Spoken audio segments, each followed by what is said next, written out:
Meet राज। 40,000 salary देखकर राज बहुत खुश हुआ।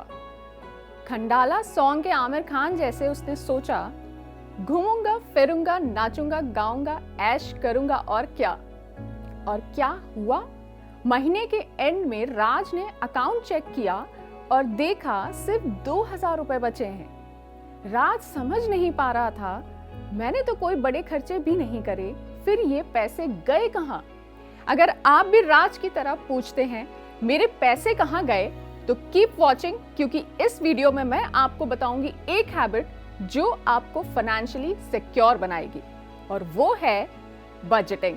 हेलो, मैं हूं रूपेश्री और आप देख रहे हैं द मनी स्कूल ऑन जागरण जोश।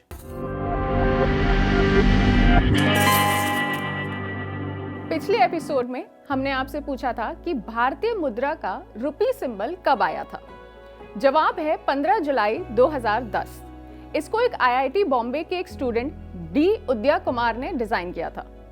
चलिए, अब पैसे के आविष्कार को समझ लिया, अब पैसे को अपने बैंक अकाउंट में रखने के तरीके को भी समझते हैं। अगर आप भी यहाँ तक इस वीडियो को देख रहे हैं तो चांसेस आर शायद आप भी राज की तरह अपने 20s से 30s के बीच में हैं और महीने के एंड पर अपना बैंक अकाउंट खाली पाते हैं।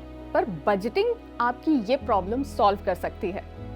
इस वीडियो में हम पर्सनल बजट बनाने के 3 जरूरी स्टेप्स सीखेंगे, क्योंकि सेविंग, इन्वेस्टिंग और पैसे से पैसा बनाना तो बहुत बाद में आता है। पहले तो पैसे का ट्रैक रखना शुरू करना, यानी बजट बनाना फाइनेंशियली स्ट्रांग होने का पहला कदम है। What is budgeting? बजटिंग क्या है? बजटिंग फाइनेंशियल लिटरेसी का एक बहुत ही बेसिक और इम्पोर्टेंट फर्स्ट स्टेप है। बजट का मतलब है एक फाइनेंशियल प्लान जिससे आपको अपनी इनकम और एक्सपेंसेस का ट्रैक रहता है। बजट की मदद से आप डिसाइड कर सकते हैं कि आपकी इनकम का कितना हिस्सा कहाँ खर्च होगा और कितना हिस्सा सेव और इन्वेस्ट होगा। जैसे राज को अपनी पहली सैलरी क्रेडिट होते ही फ्रेंड्स के साथ घूमना, ऑनलाइन शॉपिंग करना, स्पॉटिफाई, जिम की मेंबरशिप, सब कुछ पॉसिबल लग रहा था। पर बजट ना होने से उसे असल में समझ ही नहीं आ रहा था कि उसके सारे पैसे कहाँ जा रहे थे। बजट क्यों जरूरी है? कौन एक एक रुपए का हिसाब रखे? तो बजट एक बोरिंग एक्सरसाइज नहीं है। बजट बनाने से आप अपने फाइनेंशियल और लाइफ गोल्स अचीव कर सकते हैं, वो भी समय पर। अपनी इमरजेंसी फंड के लिए पैसे बचा सकते हैं और कर्जे से बच सकते हैं, और महीने के एंड पर फाइनेंशियल स्ट्रेस से दूर रह सकते हैं। बिना बजटिंग के राज को अपने अगले 6 महीने से 3 साल तक के फाइनेंशियल गोल्स का आइडिया ही नहीं था।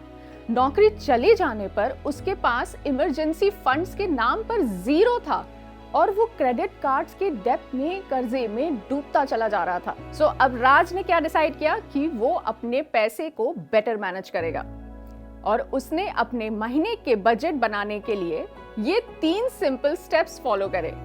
ये 3 स्टेप्स अपना पर्सनल बजट बनाने में स्टूडेंट्स और प्रोफेशनल्स, स्पेशली जिनकी फर्स्ट जॉब है, उनके लिए बहुत यूजफुल हैं। Step 1, calculate income and expenses. पहले अपनी इनकम और एक्सपेंसेस कैलकुलेट करो। Salary, pocket money, freelancing. एक महीने में अपनी हर इनकम सोर्सेस का टोटल करिए। आपकी मंथली इनकम क्या है आपको पता चल जाएगा। राज की मंथली इनकम थी उसकी सैलरी 40,000 रुपए। अब एक महीने में होने वाले हर छोटे बड़े एक्सपेंसेस को नोट करिए, और वो आप कोई तुक्का नहीं लगाएंगे। आप अपने मंथली बैंक स्टेटमेंट से एक्चुअल खर्चे देखेंगे। राज ने अपने एक महीने का बैंक स्टेटमेंट निकाला और एक एक खर्चे को नोट किया, जैसे घर, पीजी, फ्लैट का रेंट, इंटरनेट, फोन, बिजली का बिल, ग्रोसरीज और खाने का खर्चा, डेली कम्यूट, कार, घर, एजुकेशन लोन की EMIs, ये सब नॉन नेगोशिएबल खर्चे हैं। फिर तरह तरह के सब्सक्रिप्शंस तो मत भूलिए, जो Netflix, Spotify, Amazon, gym membership, घूमना फिरना, शॉपिंग, ये हो गए फन खर्चे। अब कुछ खर्चे जो कभी कभी आते हैं या फिर बिना बताए आ जाते हैं, जैसे घर या गाड़ी रिपेयर के खर्चे, दवा और डॉक्टर के खर्चे, गिफ्ट्स, फेस्टिवल्स और इमरजेंसीज। यहाँ तक कि राज ने हर एक चाय, कॉफी, समोसे पर 20-20 रुपए के यूपीआई ट्रांजैक्शंस तक को नोट किया। अब बजट बनाने के बाद राज ने देखा कि वो 40,000 रुपए में चाय, कॉफी, समोसे पे 3,000 रुपए, ऑनलाइन शॉपिंग पे 6,000 रुपए और जोमैटो, स्विगी, वीकेंड आउटिंग्स पे 7,000 रुपए खर्चा कर रहा था। बजटिंग से उसे समझ आया उसके तकरीबन 16,000 रुपए कहाँ चले जाते थे, फन खर्चों पर, और सेविंग्स के नाम पर तो जीरो। सो नेक्स्ट राज ने अपने खर्चों को 3 बकेट्स में यानी नीड्स, वांट्स और सेविंग्स में डिवाइड करके स्टेप 2 में दिए गए बजट फॉर्मूलाज को अप्लाई किया। 50-30-20 रूल बजट बनाने का सबसे सिंपल और पावरफुल फॉर्मूला है। इस रूल का बेसिक कॉन्सेप्ट है 50% नीड्स यानी फिक्स जरूरतें जैसे रेंट, फूड, डेली कम्यूट और फोन बिल्स। अब लाइफ में थोड़ी मस्ती भी तो होनी चाहिए ना। सो 30% वांट्स यानी फन खर्चों के लिए हो गए, जैसे घूमना फिरना, OTT सब्सक्रिप्शंस, नया फोन, शॉपिंग, और 20% सेविंग्स के लिए जैसे इमरजेंसी फंड्स और इन्वेस्टिंग के लिए। लेकिन अब राज ने अपनी 40,000 सैलरी पर 50-30-20 रूल लगाया तो उसने देखा कि मेट्रो सिटी में रहने की वजह से उसके रेंट और बेसिक खाने, ग्रोसरीज, ट्रांसपोर्ट, वाईफाई, बिजली, पानी, ये सब नॉन नेगोशिएबल एक्सपेंसेस 20,000 से ज्यादा हो रहे थे, यानी उसकी नीड्स 50% में फिट नहीं हो रही थी। तो अब राज क्या करता? ये बजटिंग फॉर्मूला तो उसकी सैलरी पर फिट नहीं पड़ रहा। इतना सीरियस नहीं होना है, बजटिंग एक्चुअली काफी फन है। सी, ये 50-30-20 रूल कोई पत्थर की लकीर नहीं है। ये फॉर्मूला हर किसी के लिए फ्लेक्सिबल हो सकता है। जैसे आप 50-30-20 की जगह 70-20-10, 65-20-15, 60-20-20 या 40-30-30 भी कर सकते हैं। आप अपनी जरूरतों और सेविंग गोल्स के हिसाब से फॉर्मूले को अप्लाई करते रह सकते हैं, बट मेक श्योर सेविंग्स 10 से 20% जरूर हो।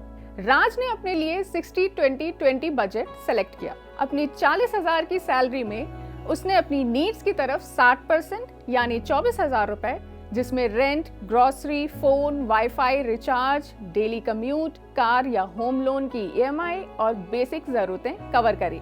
फिर अपनी वांट्स की तरफ 20% यानी 8,000, जिसमें सब्सक्रिप्शंस, जिम, शॉपिंग, घूमना फिरना, क्रेडिट कार्ड बिल्स और अपने शौक पूरे करने के फन खर्चे कवर किए।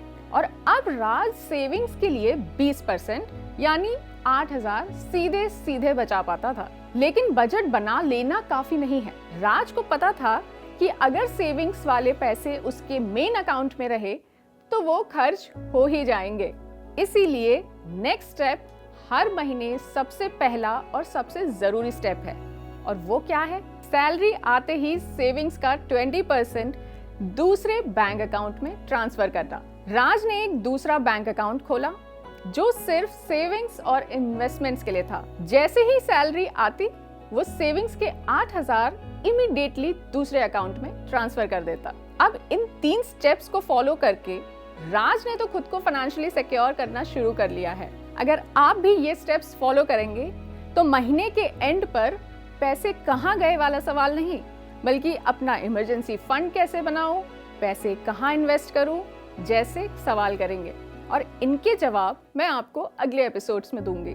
सो फटाफट से सब्सक्राइब टू जागरण जोश टू बिकम फाइनेंशियली स्मार्ट। और अब जाते जाते एक सवाल, भारत सरकार देश का यूनियन बजट पार्लियामेंट में कब पेश करती है? कमेंट्स में अपना आंसर दीजिए। मिलते हैं नेक्स्ट एपिसोड में।